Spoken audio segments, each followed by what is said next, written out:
एक कैदी दूसरे कैदी से, तुम यहाँ कैसे और क्यों आए? दूसरा कैदी, सरकार से मेरी जिद चल रही थी।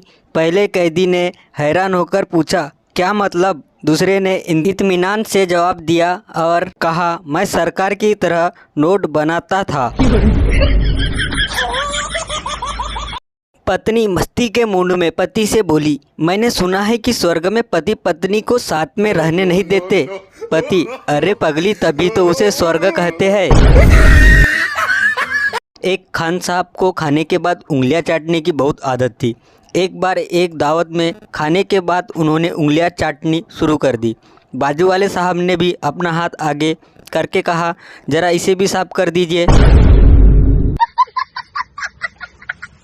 दीपा ने अपनी माँ को फ़ोन किया, मम्मी मेरा उनसे झगड़ा हो गया है, मैं 3-4 महीनों के लिए घर आ रही हूँ। माँ बोली, झगड़ा उस कमबख्त ने किया है तो सज़ा भी उसी को ही मिलना चाहिए।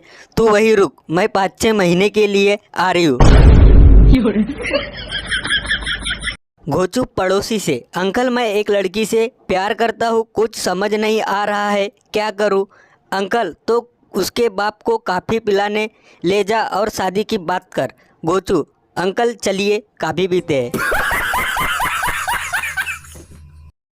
एक बार ट्रेन में टीटी ने बेंच के नीचे सोए मुसाफिर को बाहर निकालकर टिकट मांगा। मुसाफिर गिड़गिड़ाते हुए कहने लगा, साहब माफ़ कीजिए, एक बार छोड़ दीजिए, मेरे बेटी की शादी है और जाना ज़रूरी है। टीटी ने रहम खाकर छोड़ दिया।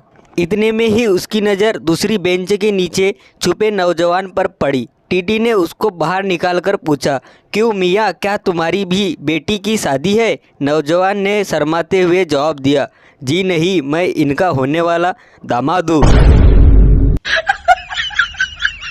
मलेरिया मच्छर अपने बेटे से, तू बड़ा होकर क्या बनेगा? बेटा, आपकी तरह मलेरिया मच्छर। मलेरिया मच्छर, बेवकूफ़, डेंगू का कोर्स कर ले, उसमें तेरा करियर बन जाएगा।